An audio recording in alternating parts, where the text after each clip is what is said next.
vậy ngờ là khờ mơ ta âu như bây giờ ra muốn giấc mãi ngờ tê tê khâu lưng ngờ khờ mơ yêu ôn yêu chi nơ mà ninh chàng hao nơ mai uống chi lý yên đờ nơ quy ốt sơ lý yên ở khờ nơ mây quy shê ba lơ xa thầy lạc mơ rào lấy chi vì cơ hay nơ chẳng hàng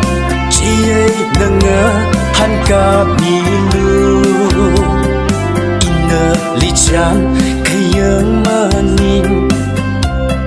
khá lớn cơ hai mà xa nia lưu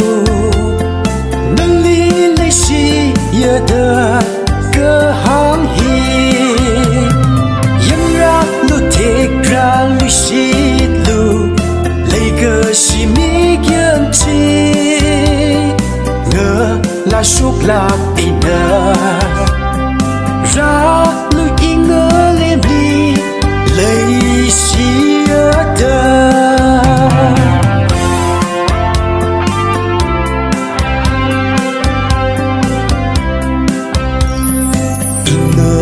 lấy chi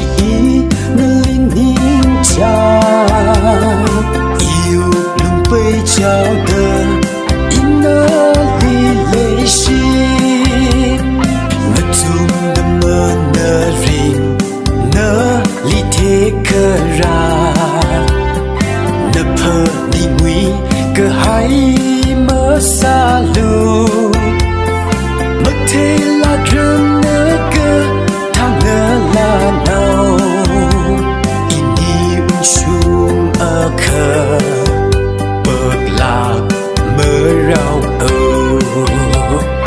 lấy chi vì cơ hay nơ chẳng hàng chi ấy nơ ngơ hắn cả mi lưu inơ lý chan cây yên mơ ninh khá lớn cơ hai mà xa nia lưu nâng lý lấy chi yơ đơ cơ hàng hi yên ra lưu thịt ra lưu chi lưu lấy cơ chi mi kiên chi ngờ là súc lạc in ra lưu ý ngờ lên đi lấy chi đơ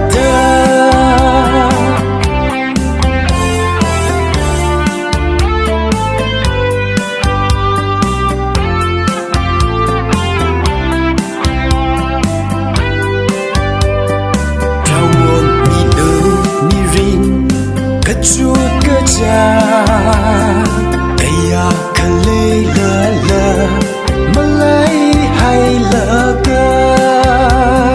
irin vang nơ tơ cơ bằng cơ quy chi nơ mà yên ra lô nín xua cơ hai nơ uy ní ngái chi ní cơ tiêu mơ xa alu nơ chút cơ vai cơ xa mơ nhìn lạc mơ khô lấy chi vì cơ hay nơ chẳng hàng chi ấy nơ ngơ hắn cả mi lưu inơ lý chan cây yên mơ ninh khá lớn cơ hai mà xa nia lưu nâng lý lấy chi yơ đơ cơ hàng hi yên ra lưu thịt ra lưu chi lưu lấy cơ chi mi kiên chi ngờ là súc lạc in